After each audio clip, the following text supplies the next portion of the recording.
Bonjour monsieur. Oui, bonjour. Nous venons d'arriver ici au bureau de l'AEV. Pourriez-vous vous présenter? Merci beaucoup. Concernant le nom, c'est Antoine Nyamuhebe Chihindamuko. Je suis le chargé des programmes au sein de l'association des enfants vulnérables AEV en sigle. Pourriez-vous nous en dire un peu plus sur l'AEV? Oui. Comme le nom l'indique, AEV, Association des enfants vulnérables, c'est une association qui a vu le jour en 2020, l'année passée. Et juste, nous avons déjà une année d'existence, mais nous avons déjà fait grand chose du point de vue réalisation. Et nous intervenons, tel que le nom de l'association l'indique, dans l'objectif de venir en aide les enfants vulnérables. Parmi les vulnérables, il y a les orphelins, il y a aussi les enfants qui n'ont pas de soutien, donc issus des familles pauvres. Nous leur venons aussi en aide, sans oublier également les handicapés sont aussi parmi les vulnérables dont nous venons d'entendre. Également, les personnes de troisième âge sont aussi dans d'autres catégories que l'association supporte. Nous vous voyons, vous faites des descentes dans des écoles, mais dernièrement nous vous avons vu, c'était le 5 de ce mois de mars, nous vous avons vu prendre un bus où il y avait votre calico en direction de l'aéroport. Pouvez-vous nous dire un peu plus sur cette descente? Concernant la descente du 5 mars du mois en cours, comme parmi les habitudes de l'association, nous avions organisé une descente dans le territoire de Kabare, précisément dans la localité de Chirogole, dans le but de sensibiliser et enregistrer d'autres vulnérables comme membres de l'association. Pourriez-vous nous parler des activités de cette journée? Oui. Concernant la journée là du 5 mars, nous sommes juste embarqués à partir du bureau de l'association à Bukavu, à la brasserie. Et on a emprunté la route qui mène vers l'aéroport de Kavumu.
Après Mouressa, il y a une route juste qui bifurque, qui entre directement dans la localité.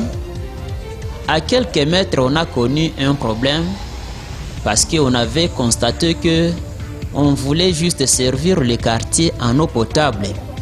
Et d'où, en creusant, on avait détruit, bon, la route était quand même abîmée parce qu'il fallait creuser là où il fallait installer des tuyaux dans le sol. Et juste en arrivant à cet endroit, on avait connu des problèmes. Il fallait quand même se limiter pour voir comment arranger le chemin. Et cela nous a pris quelques minutes.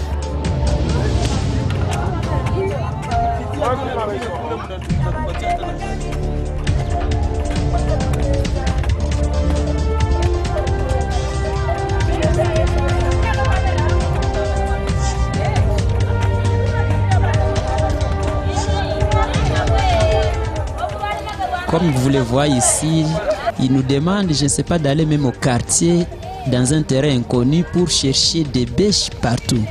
Et maintenant, nous sommes ici en train de boucher les chemins où on avait quand même coupé. Et c'est là qu'il nous faut chercher beaucoup de choses, même trop d'arbres au quartier, pour que les bus ne puissent pas connaître un problème pouvant nous coûter même la vie chère. D'où nous sommes ici en train de faire ce travail que la population locale avait d'abord abandonné en attendant que les techniciens du domaine puissent venir voir comment boucher l'endroit. C'est le travail de l'association maintenant qui commence juste maintenant ici en arrivant à l'arrivée au terrain.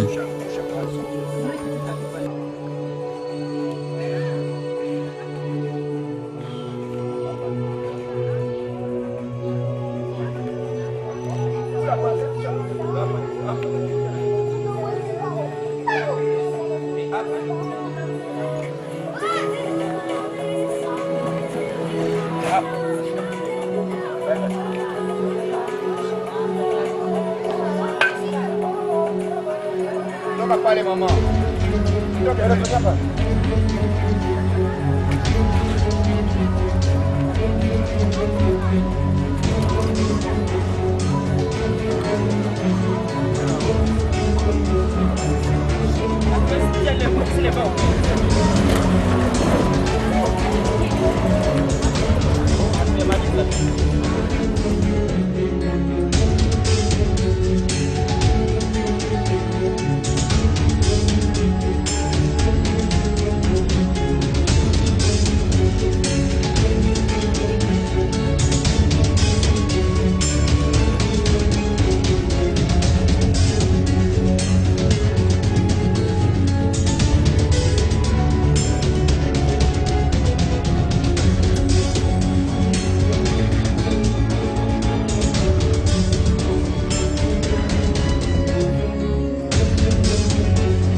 Et puis, nous sommes montés, parce qu'il faut monter pour arriver à la destination. Arrivé chez la maman Cheftain, bon, elle n'était pas encore prête, mais on est avancé, on est parti jusqu'à l'école, où il fallait quand même rencontrer les enfants, premièrement bénéficiaires du don de maman Anifa Chabani à la rentrée scolaire. Les enfants étaient quand même accueillis à ce même endroit, mais pas seulement les enfants de cette école. Les enfants de différentes écoles voisines étaient invités à ces lieux pour recevoir les dons qui étaient composés de sacoches, de cahiers de toute qualité, et des ardoises, crayons, stylos et beaucoup d'autres fournitures scolaires.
À l'épée Kabanda, nous avions eu quand même la chance de pénétrer, d'entrer d'abord au bureau de la directrice, où elle nous a reçus quand même avec une joie, sinon elle ne savait pas si l'association pouvait se présenter dans son école.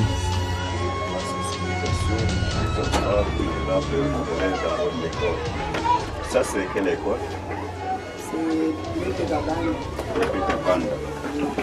Aussi, nous sommes avec nos collègues, même pas la coordinatrice de l'association, pour voir lui-même comment l'association travaille dans les écoles. Moi, je m'appelle Baptiste Patrick. Je de l'association AFV Aspect. La directrice a eu l'occasion de présenter à la coordonnatrice de l'association les différentes difficultés de l'école.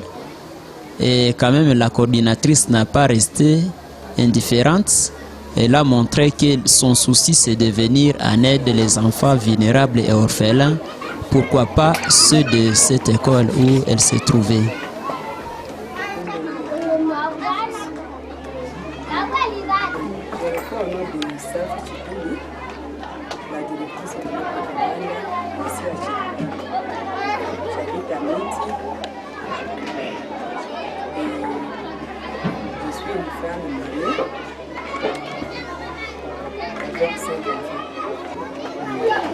Je pense qu'on peut commencer l'opération, notre objectif qui nous a amenés dans votre école. Oui, on peut commencer à demander qui est le président de la République qui va montrer.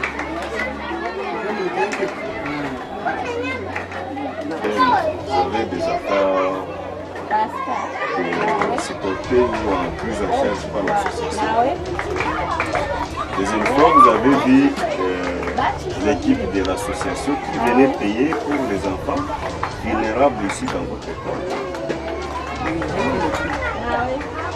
C'est ça, toujours nous continuons toujours nos missions jusqu'à ce que Dieu va nous aider à terminer les tâches de l'association.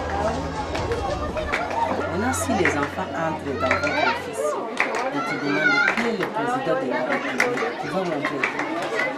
Tu vas montrer que tu n'as pas encore donné.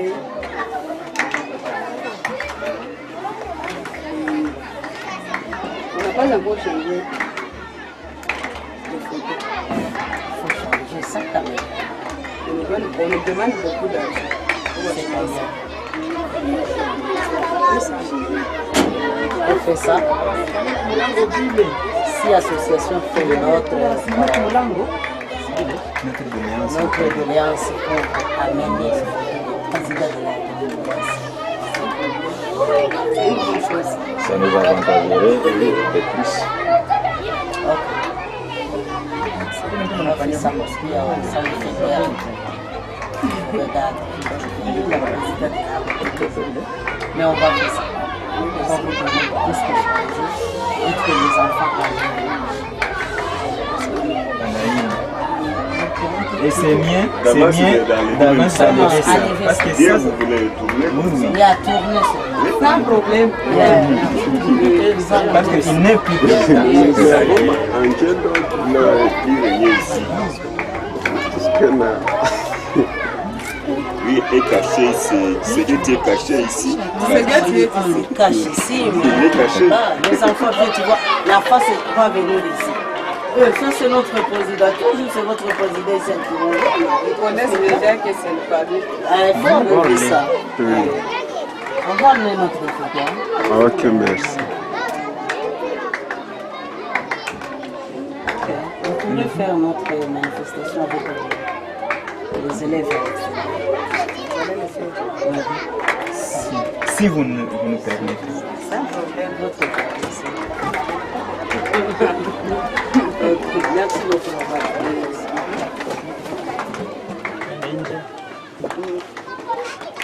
Et après, juste nous avoir reçu, l'a fait sortir les enfants à l'extérieur pour entendre quelque chose de l'association.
l'association présente déjà a montré, s'est expliqué auprès des élèves et les enseignants, et l'objectif est de leur passage au sein de cette école.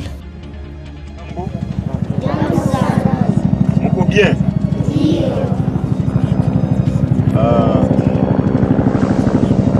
Nawaza na mimi nilisomeaka hapa. Nilisomeaka hapa zamani. Donc msiogope. Mwalimu wangu ule Bachu ndio mwalimu wangu hapa mu deuxième, mimi na ule mwalimu wa sixième. Msiogope, mujisikie bien.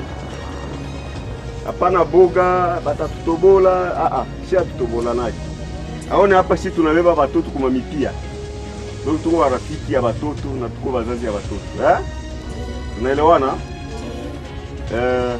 Tulikuja kuangalia na kuwasalimia. Mujisikie bien. Na waza munaona mama Tete ya mugini, hamumjue? Na waza atakuwa na momo ya kuwaambia na sisi tuisikie. Asante. Mjambo, habari zenu? Tumekuta mzuri. Unaona hii kikundi yetu iko hapa mbeleni. Hii kikundi inaitwa AEV. Kikundi ya AEV ile. Mkubwa mwanasindikiza ile kikundi yule mama mnaona pale, yule mwana wa Pepe. Unakumbuka kama kuna wakati ingine alitutumiaka vitu ya masomo, lakini ile vitu ya masomo tuliona kama natuletea hayo, hatukujuaka ni nani mwalituletea nayo. Hamkumbuke? Mara sikia leo tumemwona ndio. Na hivi tumemwona, tunafurahi sana. Tukupigie kwanza makofi.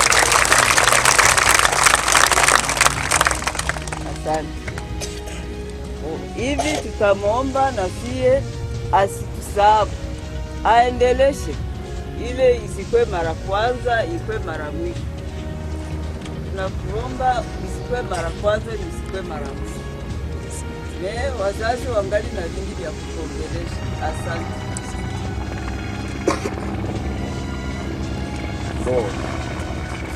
Kazi lituleta zaidi, na kama tuko hapa ni juu yenu. Na mwenye akuya kwa masomo muambie wale wageni walifika hapa. Tuona kwenda kwa masomo. Tunakuya angalia na tuwaongeze. Simuona wanaonesha wawili tu hapa. Wenyewe wanalipia masomo. Kama na wewe unaweza penda wakulipie masomo, tosha boga. Unaona mgeni unaweza kukomboa kukimbia. Tamusikia coordinatrice wa association, mama yenu nyata bambia na ndio yenyewe tutaendea hapo. Enyanya. Sirogole enyanya. Uko waitikie. Tunahitaji waitikie kwa makali, si ndio? Tunaanza. Sirogole enyanya. Sirogole enyanya. Sirogole enyanya. Okay, leo tuko hapa na wenzangu. Kwa jina langu ninaitwa Hanifa Selemani Shabani, coordinatrice de la AEV Asbel. Kwa Kiingereza tunaita Association of Vulnerable Children.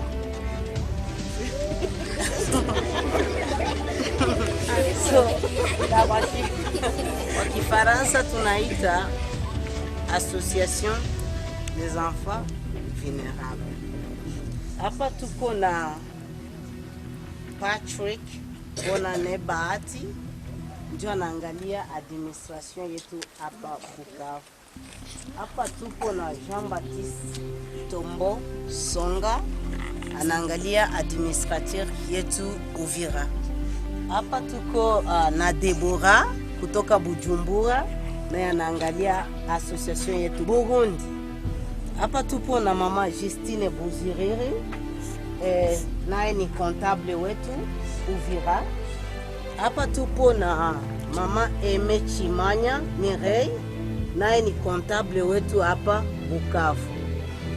Tupo na Anthony, jina yake kwa mashi ni ngumu kwangu, Antoine Chindamuko, naye ni chargé de programme Bukavu.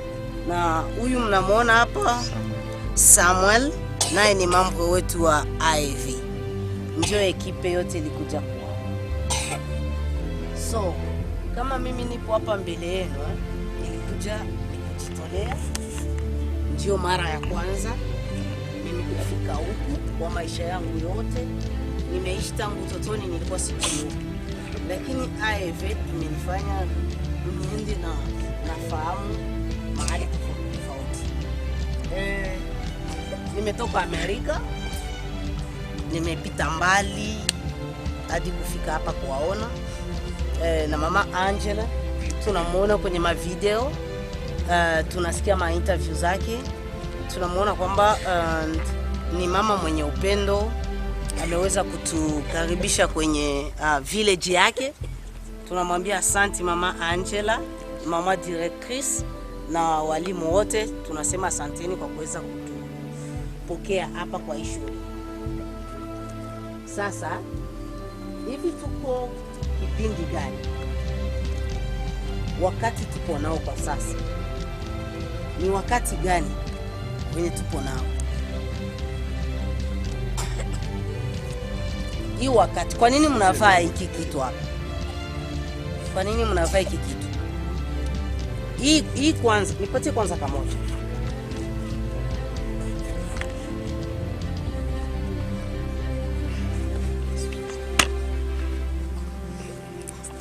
Hii ni nini? Hii ni nini? Kashne. Kwa sauti hii ni nini? Kashne. Okay. Munaita kashne, si ndio? Ili sisi kwa Kiingereza tunaita mask. Okay? Sisi vitu vyote tunavitia ni kwa Kiingereza, si ndio? Hii tunaita mask, munaita kashne kwa Kifaransa.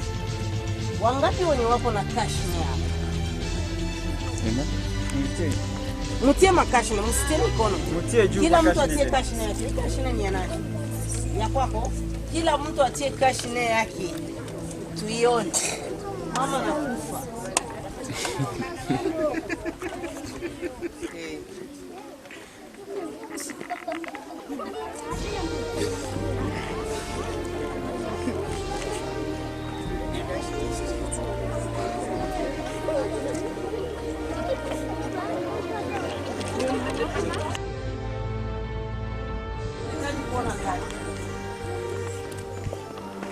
Okay.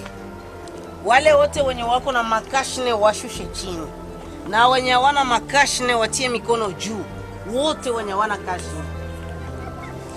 Wote wenye hawana. Hapa.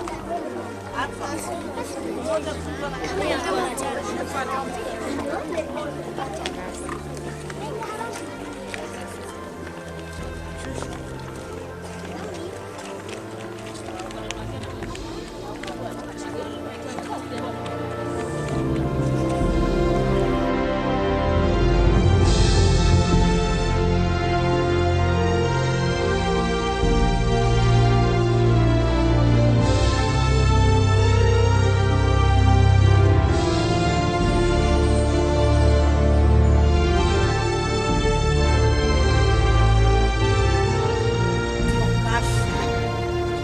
Sisi mnaita, mshushe mikono chini. Ni mwezi wa 10 mlikuwepo hapa? Ndiyo. Mwezi wa 10 tulikuja kuwapatia madaftari. Ndio mnaita makae. Sisi kwa Swahili tunaita madaftari. And tunawapatia makalamu, kama hii. Ndio tunaita kalamu kwa Swahili. Tukawapatia na nini nyingine? Tukawapatia na mabagi. Nani mwenye na bagi lake? Siliko kwenye class. Kwenye bagi. Bagi mnaitwa nini kwa Kifaransa? Okay. Mallet. Aha. Hakuna hata mtu mwenye kuna bagi ketu hapo. Jende zako kule. Okay. Unaona hii hapa? Kwa Kiingereza tunaita bagi. Okay? Mnaita sijui sakoshi, si ndio? So, tulichukua watoto 50 hapa Chirogole, si ndio? And ila tukupata ripoti yoyote kwa kujua watoto wanaendeleaje. Kwa sababu kama tunawapatia vitu, inabidi na nyinyi mjikaze kwa kutuonesha matunda mazuri. Mnanielewa? Na wakule wananielewa? Na wahuku wananielewa Okay. Vile vitu vyetu hatukuwapatia juu mwende muvitupe nyumbani, sijui muharibu, sijui mfanye nini. Tuliwapatia ili mwende mfanye vizuri shuleni na mtuletee matunda mazuri, si ndio? Nani alipata nani mwalipata vile vitu tuliwapatia? Monyinyi wote. Mwenye alipataga atie mkono juu.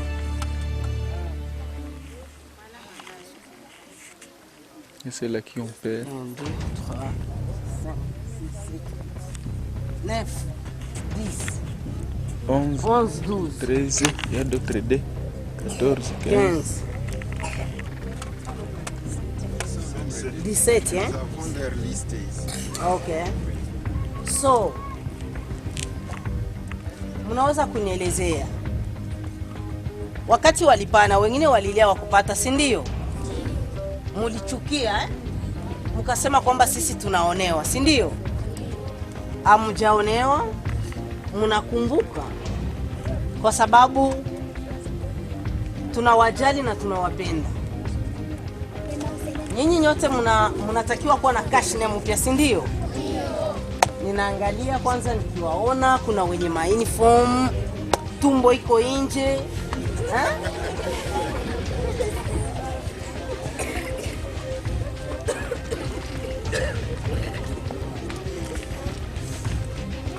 Nani mwenye anaweza akapenda kapata uniform mpya? Nyinyi nyote?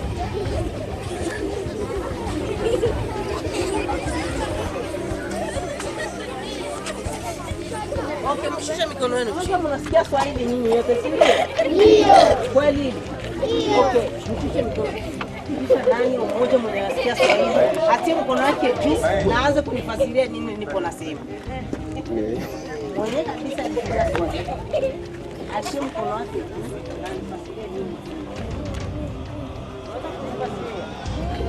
na anifasirie nini. Picha. Video. Simama uangalie wenzako. Okay, niambie nini yenye nipo ninasema. Nilikuwa nasema aseme nani mwenye anapenda pati uniform mpya. Mwenye anapenda pati cash mpya. Okay. Piga mikono. Ana akili sana. Jina lako naitwa nani? Luko Gondi. Changabova. Lukogo Changabova. Okay, tunamwona Luko Go kaptula yake sio nzuri. Okay, simama vizuri kwa sababu picha yako inaweza kukusaidia. Na sentire yake.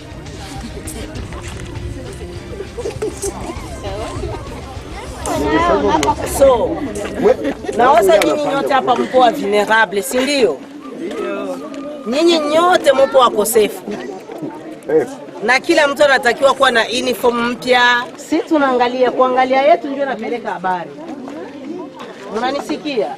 Mubaki vile tu. Unaona kama huyu hapa? Unaona huyu unaitwa nani?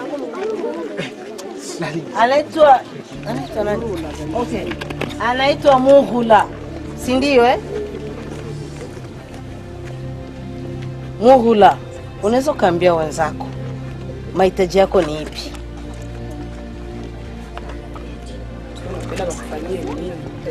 Napenda mnipatie uniform. Unaweza kuongea kwa sauti? Mimi napenda mnipatie uniform, viatu na makae na sakoshi. Haya, tumesikia kuna mwingine niliona kwa tumbo wazi iko pale hapo. Usiogope. Mnamwona huyu hapa? Huyu akuandikwaga kwenye liste yetu. Na ni vulnerable, si mnamwona? Nyinyi nyote nikiona mko vulnerable. Okay, unaitwa nani? Ombe ni nani? Wow, wote wana majina mamoja Haya, Ombe ni nenda pale. Nenda kule vile. Chirogole nyanya. Chirogole nyanya.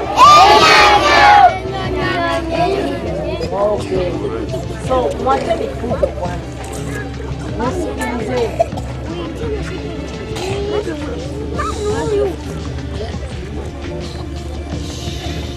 Nani mtoto mwenye ana baba na mama? Ati mkono wake.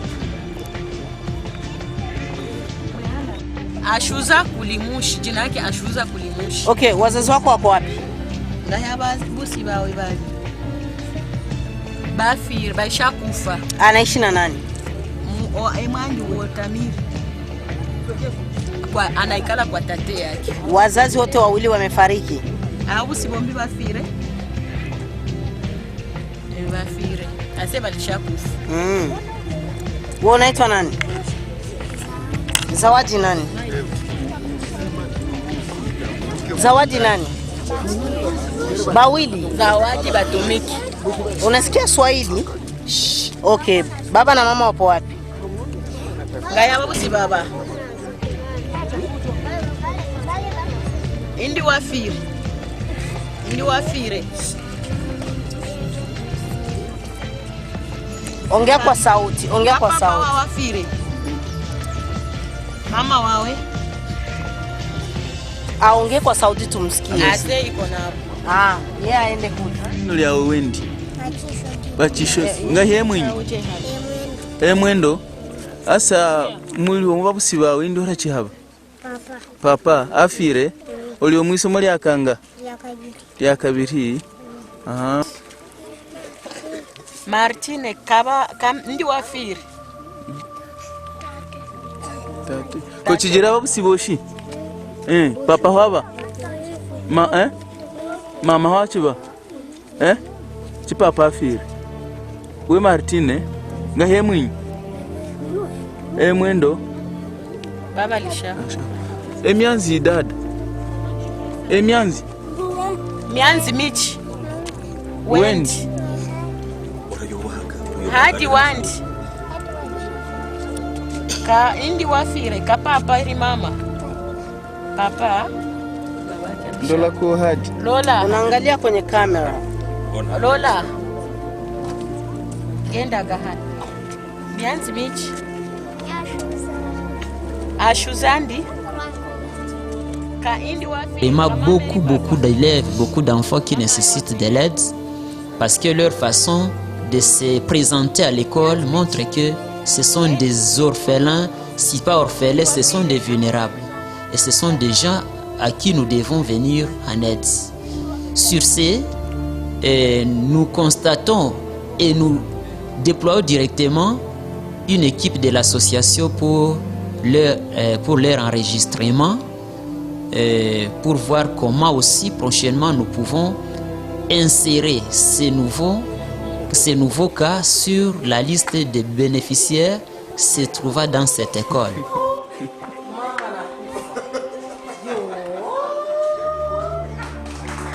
Monsieur, ça c'est votre bain. Ça c'est mon mari. Et tu es sûr? Le plus efficace parce qu'on a quoi faire.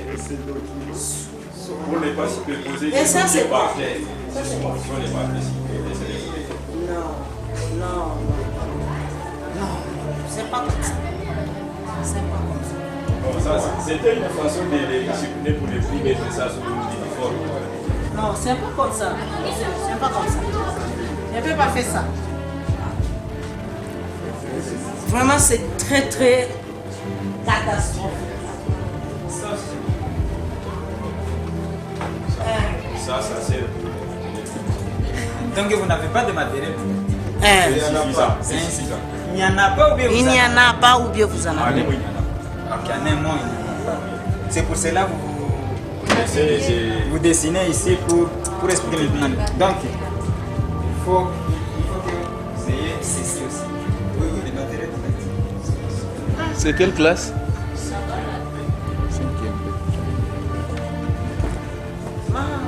Et combien d'élèves qui utilisent? 25. 25 élèves qui utilisent. Un seul pas. C'est combien d'élèves?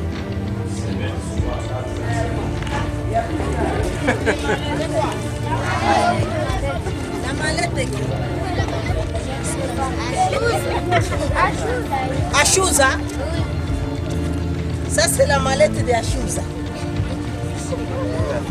Où est Achouza?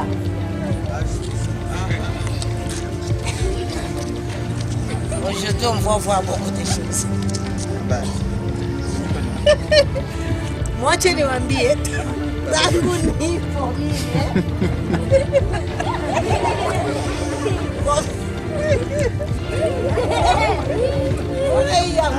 tangu nipo natoka umenisaki mimi so sijui kisi walifabrike katoka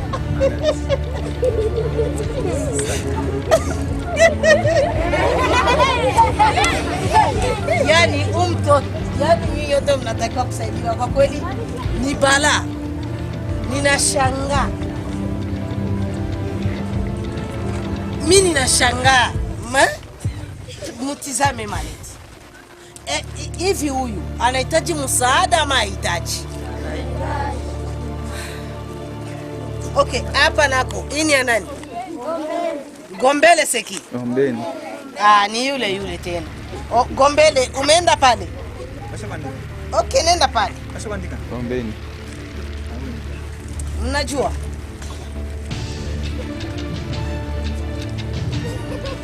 Huko watoto wenye hawajui kamba wengine wanalelewa kwa hivi. Kuna watoto wanaishi hawajui kama kuna watu wanaweza kupeleka ibaki shuleni. Hii njoo kufanya sisi tuwasaidie kuona vitu vya hivi. Ili ya kuweza kuwasaidia. Funza kwa sababu tutawafunza. Na wazazi wenu ni kuwafunza. Mnanielewa eh? Ninyi nyote tutaangalia la kuwasaidia. Sasa vipi?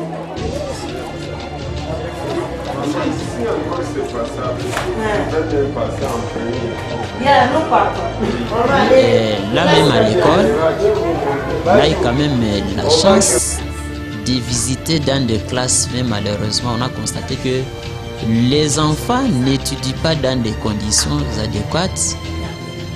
Quand même on avait constaté que certains enfants portaient ce qui ressemblait au cache-nez, mais en réalité ne sont pas des cache-nez. Il n'y avait pas même d'eau dans l'air son robinet. Donc sur terrain on a constaté que c'est une école qui nécessite quand même de l'assistance, une aide.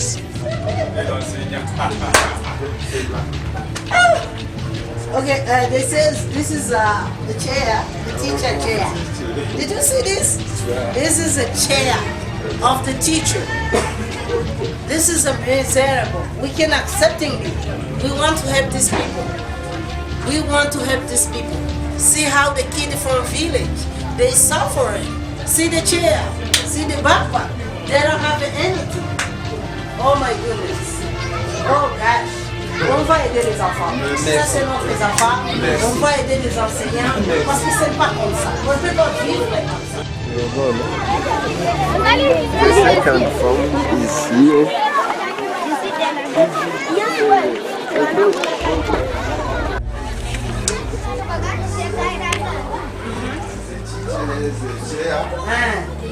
Oh, here you guys have a chair, right?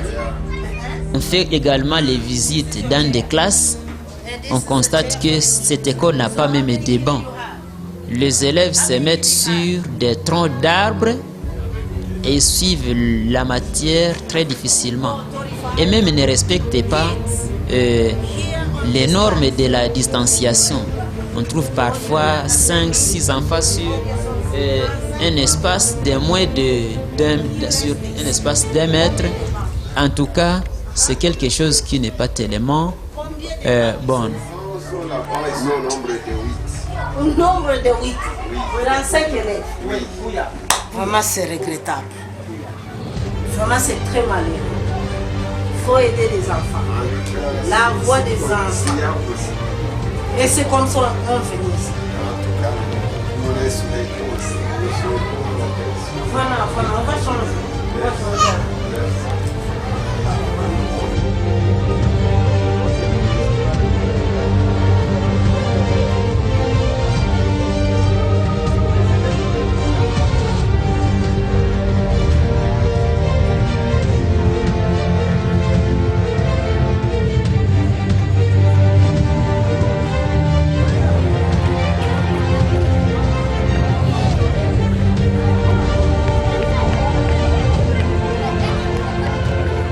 On a constaté que c'est une école qui nécessite beaucoup d'aide.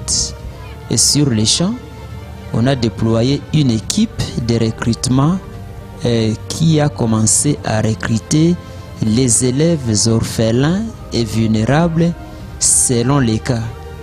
Il fallait quand même questionner élève par élève pour voir s'il est éligible d'être parmi les groupes ciblés ou parmi les bénéficiaires de l'association.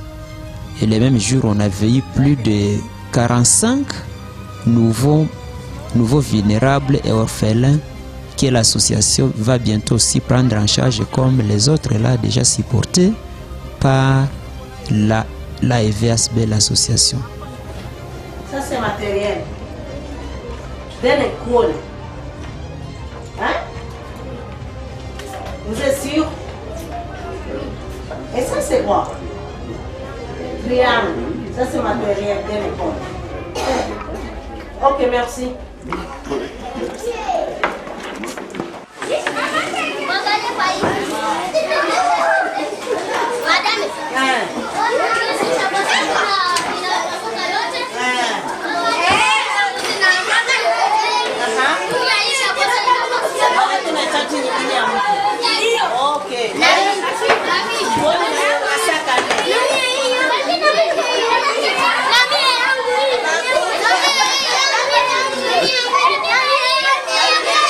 Okay. Science, hapa ndo mnachukulia matière. Oh, tumeshaona. Hapa ni kanini hapa?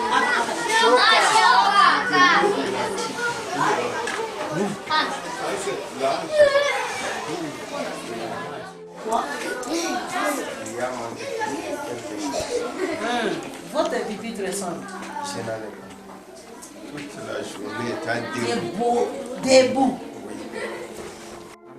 Je voulais demander, les enseignants ici sont payés par les gouvernements congolais ou bien par les parents? Ils sont payés par le gouvernement. Par le gouvernement. Tous. Ça c'est privé ou Tous bien? Non, c'est conventionnel. Ah. École publique. Donc c'est école publique. C'est une école publique. Hamna maji eh? Hamna maji. Mfungue.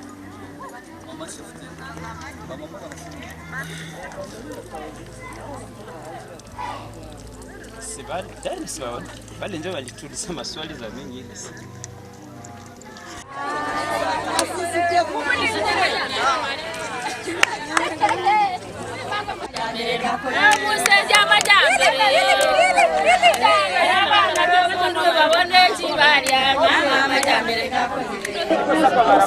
Mfuate kwanza yule, tunaenda sisi. Tunaenda kuambia kitu, mwende kule.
Ya pili represente shirika juu ni shirika ya Bwana. Na kila kitu kitakapopatikana ni Bwana ndio atatusaidia kwa kupata. Ndio maana hatungesahau kupresente shirika. Ya pili tuna presente village yetu ya Chirogole. Namna village yetu ya Chirogole iko na magumu mingi sana. Village yetu ya Chirogole ba volero me balingiaka bale bakuharibisha mama balingiaka. Ile wakati balikuwa wanapie batu banabakia tu hivi. Bamwa balishakimbia balikimbilia kwa mafamilia zao beliko nazo balibali bakaenda vile. Mebe balikosaka namna kwenda bakabakia hapa Chirogole. Na ndio hivi unaona hapa mama wako hapa na wapapa wako majiria wako ba mingi huko. Sasa tunakuonesha jinsi Chirogole yetu tunakuwa na masources zetu na ndoo zetu kwa tunaishi hapo. Wewe pekee uliona jinsi tunakosa maji kule kwa masomo. Hatukuwa na maji huko Chirogole. Na vile kuna kazi kutengenezea maji pale ni hatuipata. Tunakuwa tunashotia njoo kwa masources. Na zile masources zetu hata tunapata ile maji ya Enavele hatuwezi ziachilie. Juu ni hazo ndo zitatufikisha kwa hili. Ndio maana ulisikia watoto wanakuelezea kule ke bamwazi tulilala njaa hakuna kitu. Na unaona hali ya wazazi disi wako nao inaonesha kama hatuna kitu. iko tu hivi. Sasa ndio hivi tulitafuta kuonesha kama wazazi wakati ile walikuwa wanaenda wanatuiba, wanaiba manyumba, wanabomola, wanapie na kubeba banamuke. Kama alikuwa na mbuzi yake kunyumba walibebaka, kama alikuwa na nguruwe yake kunyumba walibebaka, kama alikuwa na nini wakakuwa wanapie. Ndio hivi mama kwa jina ya mama na papa wanalia kama ukipata hata mbuzi kata yeye utapata ya kufuga, uwasaidie nao bako na lazima kufuga me banakosewa sasa. Bazitengeneze mzuri, kwa hiyo tunakunywa maji safi pale banani. Na vile vile nikiangalia hapa tunaona ule kijana, mimi naona kijana mwa pale na presente ule kijana huyu hapa kwanza. Kijana wetu, kijana huyu alikuwa akisoma me hasome tena. Koze natuma huyu kijana asome. Babake alikufaka, mamake akakufa, hana bandugu, familia yako iko hana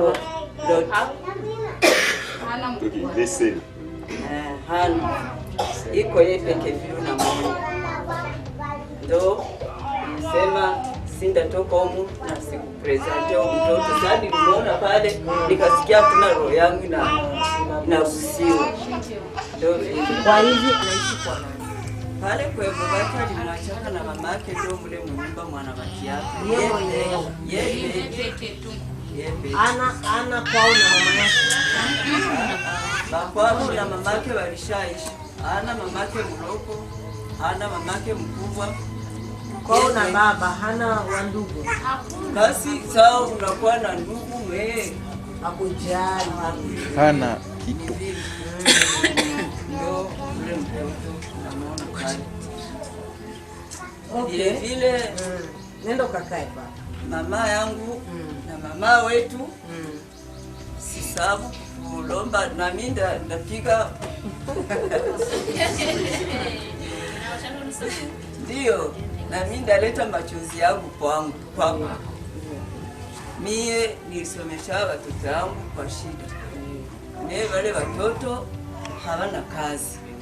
Kama mtaweza nisaidia, waite wale watoto. Asa, ndio vile mama. Sawa, tutaiongea. Ndio. Nawaza wa mama wako pale, kama kuko mwingine mwiko na watu. Ndugu. Nyinyi ni wa mama. Mama anachukua mimba miezi 9, analea yule mtoto, anajua maumivu ya mtoto.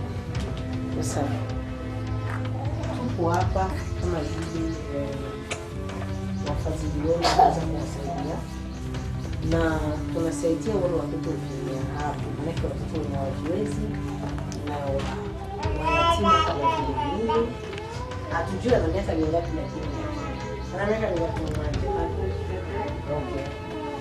So sisi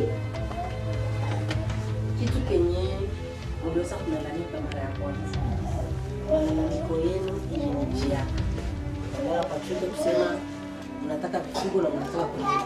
Ndiyo. Okay. Sisi huku ndio mahali kwenye tunaona kuko miogo, kuko maragi, kuko vimandizi. Na nyinyi ndio mnapaswa kutuambia nini mnalima inatoka haraka. Na vifugo nyinyi ndio mtatuambia ni vifugo gani mnaona tunaweza tukawaletea, na ni mlimo gani mnaona mnaweza mkalima na sisi. Na tunataka kuwapatia masemina fulani. Après cela, nous sommes descendus dans une église, dans une communauté de base appelée encore Shirika. où la population a eu quand même l'occasion de d'expliquer les différentes difficultés parcourues auprès de la coordinatrice de l'association qui est toujours Anifa.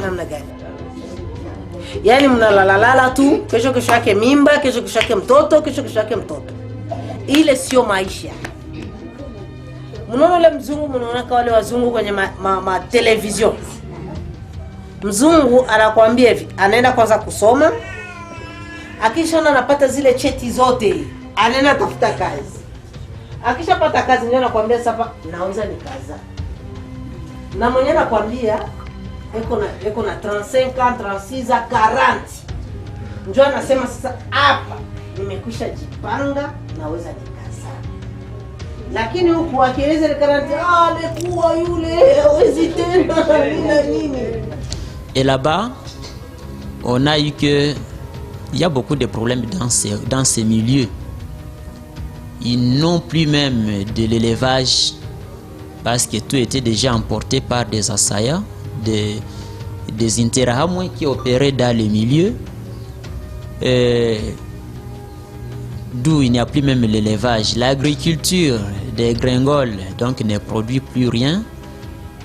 C'est autour de cela, de ces problématiques-là qu'on a rencontrées, bien qu'on a passé la journée au sein de cette communauté de base.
Et puis, nous sommes descendus visiter un autre groupe. Mais avant d'arriver à cela, c'était un passage dans une école secondaire appelée Institut Mukoma, qui est une école de l'église de réveil. Mais malheureusement aussi, c'est une école très sale, qui n'est pas aussi construite. Voilà que on a vu aussi que c'est une école qui nécessite aussi de l'aide, sinon les humanitaires ne se limitent pas seulement dans un coin.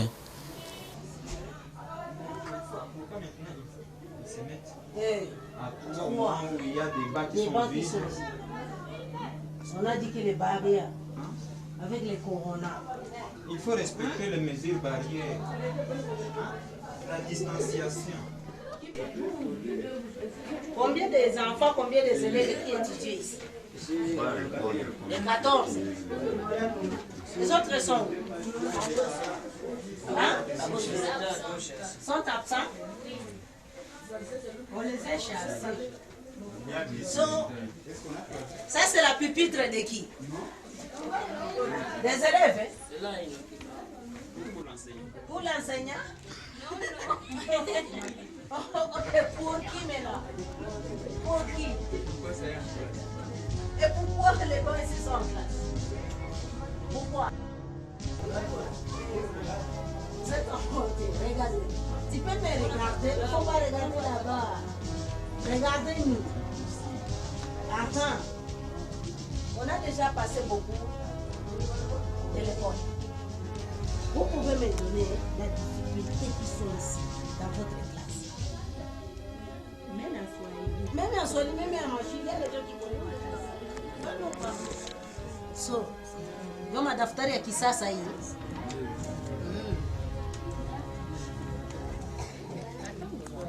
Et si une fois nous nous sommes présentés là-bas, c'était grâce à une élève que l'association ne cesse d'accompagner. Et donc, une fille orpheline qui est Achouza Bounani.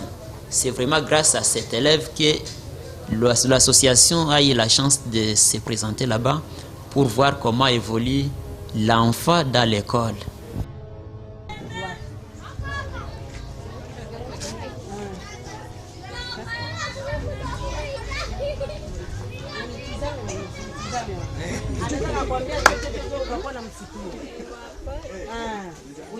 Ulijuaje hii group hapa?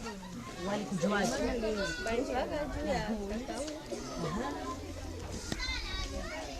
Na wazazi?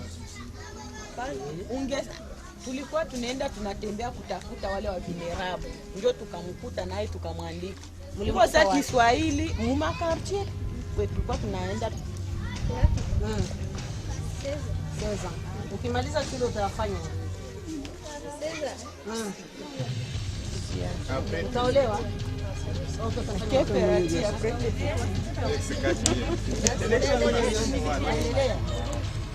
Okay. Unaona tuko na eneo moja tu hapa.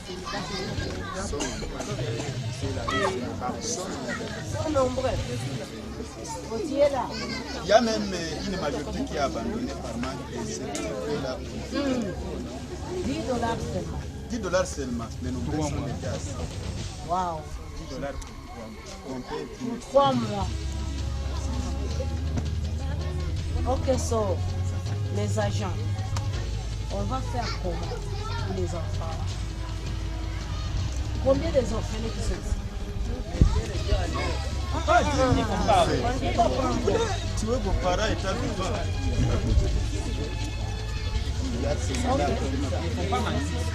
Ok, envoyez-nous une liste. Une liste. Aujourd'hui même. Non, même après. Et on va venir, mon équipe va venir encore ici.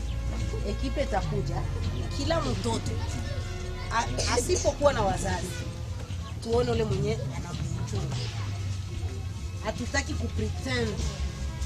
Wana pretend kuliste. Tukiona watu wako wengi, tukija kukagua wanakuwa watu.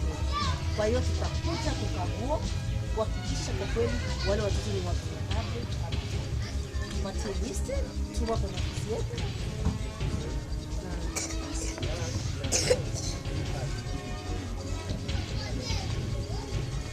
C'était me décourager.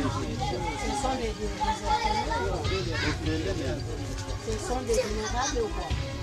Appelez et venez ici pour rencontrer avec moi. Ces jours-là. Parce l'équipe va venir. On va vous appeler. Il y a le téléphone de l'école. On va vous appeler. Ok. Vous pouvez donner. Hein? Ok. Ok, pas de problème. Nous nous partons. Ok? Merci.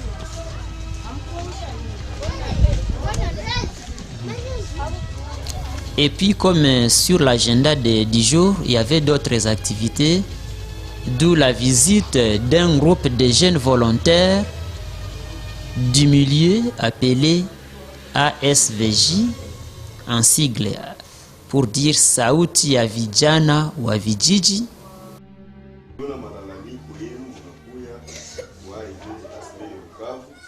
Kama muko na equipe ba volontaire muko mnapenda mfanye makazi mkartie mais hamuna baangalia kwa kubatia kwa sawa. Wakati muliweza fika mara pili, nikaambia titulere wangu kuna watu wako wanafika hapa kutoka kijiji pia kazi zao wanafanyaka na wanalomba AIV iwasaidie. Jambo sana. Jambo sana. Jambo tena wandugu. Jambo sana.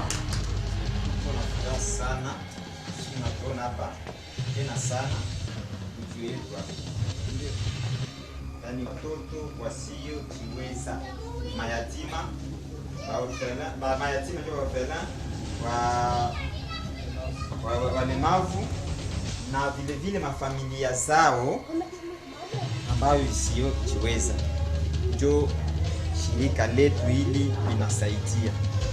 Kama vile amesema, ndio tuko wengi, tuko walitoka mafasi mbalimbali na tunajikuta hapa Chirogoni kwa sasa, ili tuje tuwaone na nyinyi mtuone, tuje tusikie malalamiko yenu, ili tuangalie kipi tuweza faa kusudi ya kuangalia kama ile malalamiko yenu tuweza ifanya, sivyo? Ndio kwa sababu tuko hapa. Yani nitapresente mbio. Mama hapa ni yeye ndio coordinatrice wetu kwa shirika letu, anaitwa kwa jina la Hanifa Shabani Selemani. Amekuja kuwaangalia, kuwaona, kuwasikia. Mimi naitwa kwa jina la Jean Baptiste Tombo Songa. Mimi nakuwa msaidizi wa mama, ndio nakuwa representant wetu wa AEV mjini Bukavu na huku kote, sio Bukavu na huku kote, kwa sababu hakuna kitu tuweza fanya huku kwenu bila kumwona yeye. Dada hapa Naki Debora ametoka, naye ni mtumishi wa shirika letu, amesimamia shirika letu mjini Bujumbura, Burundi. Mama pale yeye ni Christine Kujilire, na yeye ndio comptable wa shirika letu mjini Bukavu. Mama Eme Chimala yeye Chimanya, yeye anakuwa naye comptable wetu mjini Bukavu, ndio kwa Bukavu. Na kaka hapa ni secretary tena cameraman wetu kwa mjini Bukavu. Na huyu kaka naye ni cameraman wetu, na yeye ndiye amesaidia kwa kutengeneza hii maimage, yani projecteur wetu kama image.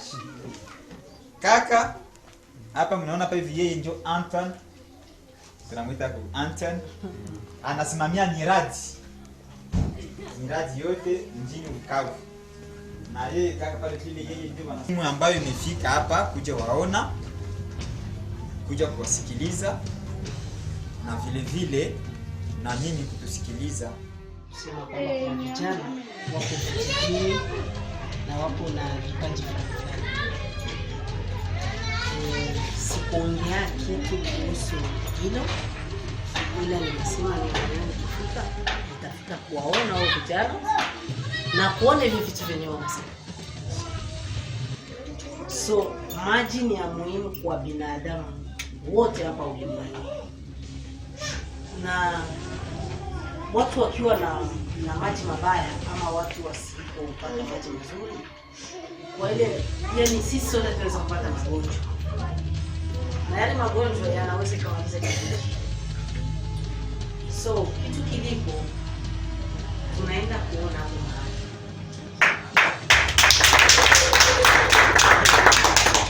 Tukishaona tutapiga picha na tutakuuliza nini inatakiwa kufanya pale mahali patenye maji.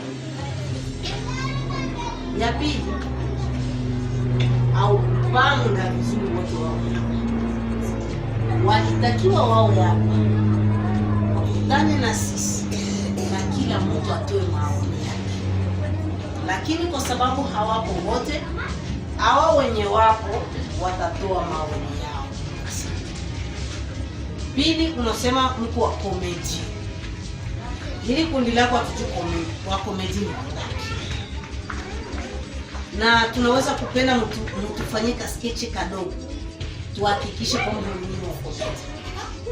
Ya tatu, unasema kuhusu mlimo, sijui kifugo something like that, vifugo. Hatujui ninyi mnafanya nini, tunatakiwa kujua ni vifugo gani mnafuga. Pili, ya nne, unasema usafi wa mazingira, kutengeneza barabara. Ile ni usafi mzuri, kuepukana na umbu, kuepukana na malaria, kuepukana na vitu vingi. Usafi wa mazingira ni mzuri. Ile kusensibilize watu watengeneze mazingira ni idea nzuri sana kwa binadamu wote.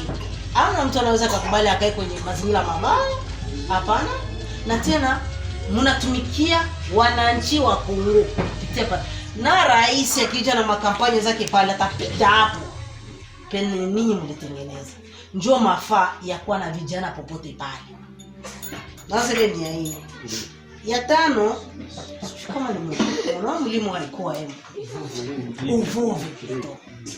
Ule uvuvi, atujua uvuvi mnafanya wapi. Mimi hapa niko naona tu vilima. Mavilima tu na vima banana. Ndio vile niko naona. Sina jiuliza ule uvuvi watafanyia wapi mwa vilima na vima banana? Mna bahari. Ina maana nyinyi mnahitaji kufanya ingine ile kundi. Yaani linafanya na uvuvi.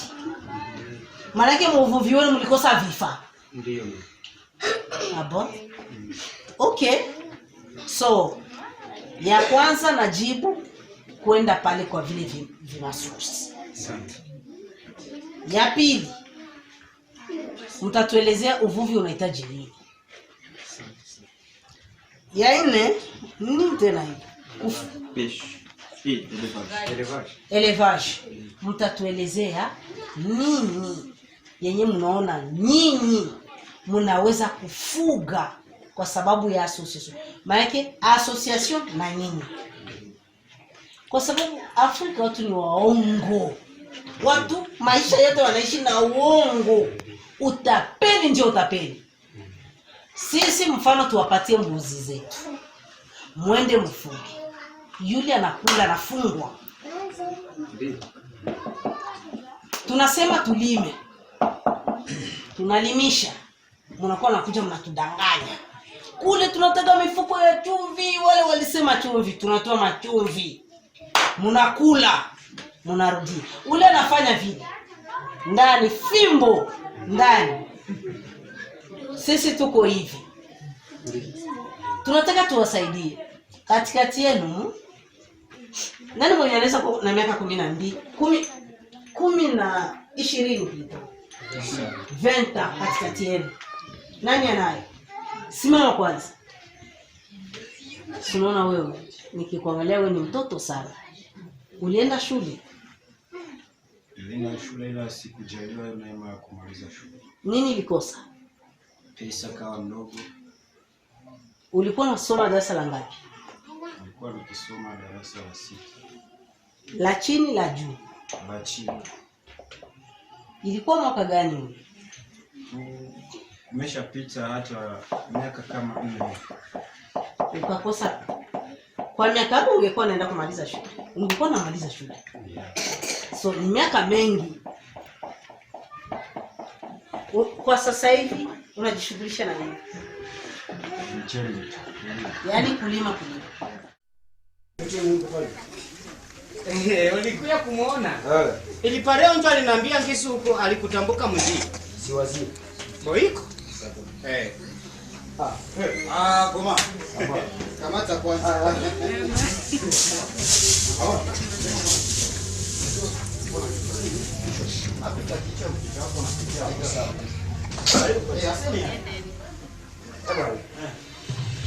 Depuis tunaji na wewe ulishakuwa miaka 10. Hapo ngao tumikaki. Kila siku unatoka wewe unaenda kuomba tu kubajirani.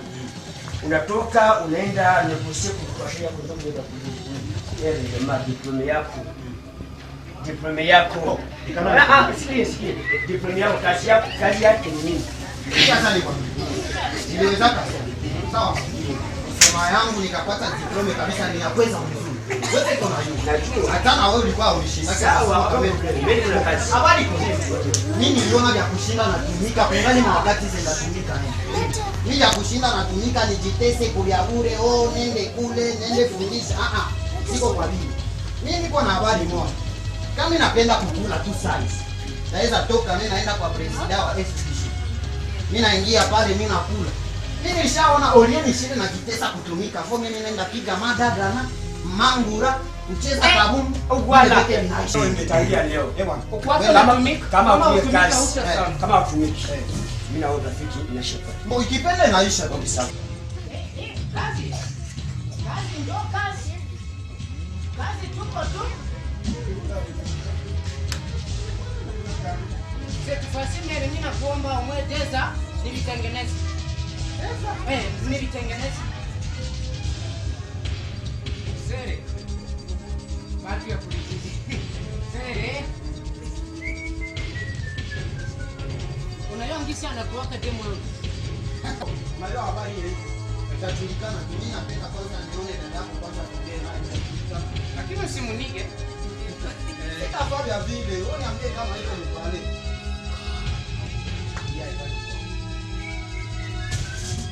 Dada.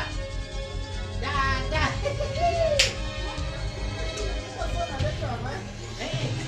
Inge ndio kuko master moe lakini usimunige. Mimi nakupenda kama mtoto wangu. Ule master tena atakuona.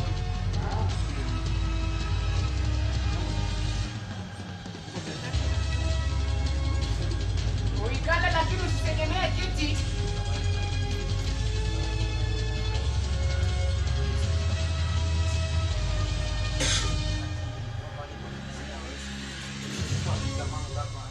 Leo kuna unapita unatoka mshamba. Kashinga wapi? Hayo niko nikasikia roho inatunga. Wakati niweza kadunda vile ndio nikasema kapaka nijue sawa. Ndio. Tuachi ya kubomola tufanye juu. Na unafanya kazi gani? Unajua? Kazi mimi nafanyaka. Ni kazi mzuri mimi naweza kapenda sana. Na siwezi iacha hata siku moja. Unaona kale kamangura ke president anatia pale. Nini? Kale kamangura. Au kaona? President gani mwenye alitia hapa? President wa SVG. Pardon.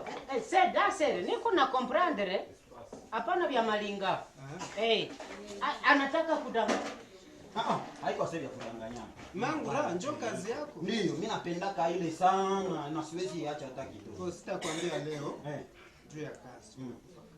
Muda upo wa kutumika. Hata kama muda upo.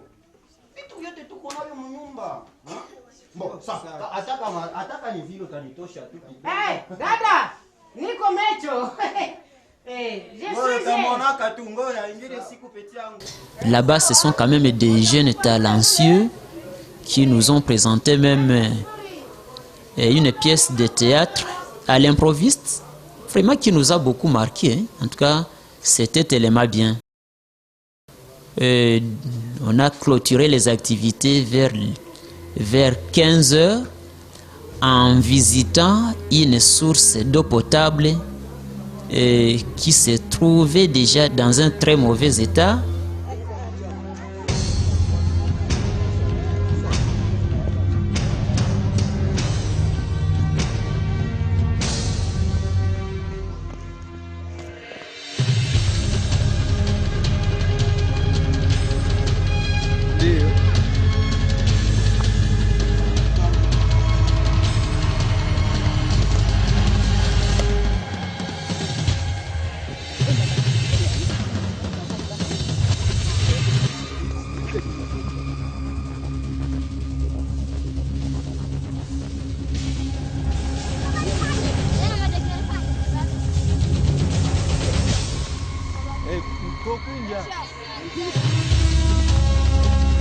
Les enfants moins âgés sont équipés ici.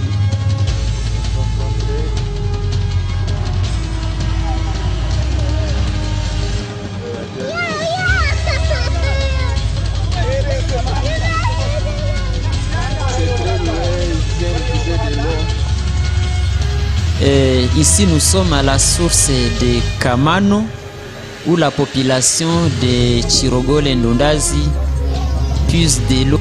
Apparemment, c'est une source déjà en état de délabrement, où même les bidons ne se fixent plus pour contenir d'eau. Et c'est une source qui libère de l'eau avec vraiment une odeur très nauséabonde avec même des insectes, je ne sais pas de quelle nature à l'intérieur, d'où un danger pour la population.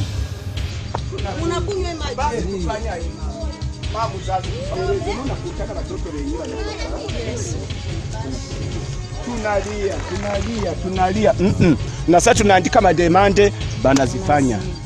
Wanafunika. Sema ba interiere batajifikishia wapi? Mushote tuone mnashotaje. Mdomaje wanda.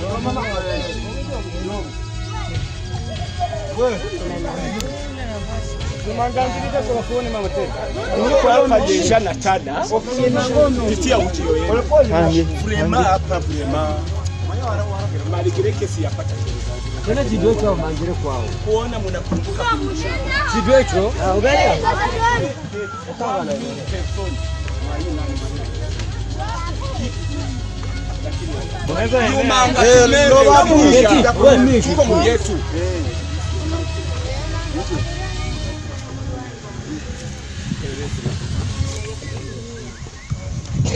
Guri ni nyumwe bane guri.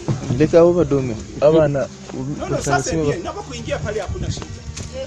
Sio wenyewe wanakunywa kama maji. Sio wenyewe wanakunywa kama maji. Utakuta ingia kule toka. Sasa watangia tangu mnaanza kunywa maji. Ni magonjwa gani kishatokea?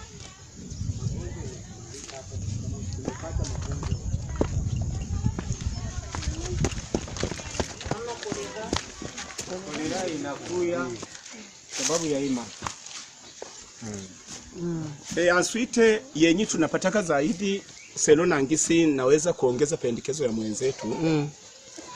Unaona kama deja mai kiu nayo inatumaka batu banapata magonjwa zaidi. Kupitia sasa wakati ulipashwa pata mai juu iko mbali de kuipata ni souffrance. Ndio. De toi haijengewa mzuri. Ndio. Ok, on a déjà écouté. Oui, merci maman. On va aller parler nous-mêmes comment on pourrait faire. Merci maman. Pas de problème. Merci. Ok, merci. Naweza kwamba tumemaliza sisi tunataka kurudia majumbani. Merci sana. Et sur ce, l'association se porte quand même garant à venir en aide cette population en construisant correctement cette source d'eau. Sans oublier que nous connaissons que l'eau c'est la vie. Aussi longtemps qu'il n'y a pas d'eau, il n'y a pas nécessairement de vie, surtout pour la population villageoise qui est en souffrance comme celle-ci. Mais également nous devons dire aux autres que l'AEV nécessite aussi leur accompagnement afin que nous puissions quand même arriver au bout, afin que nous puissions quand même faire ce que nous devons faire.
voulais savoir, ces jours-là, comment l'équipe était composée?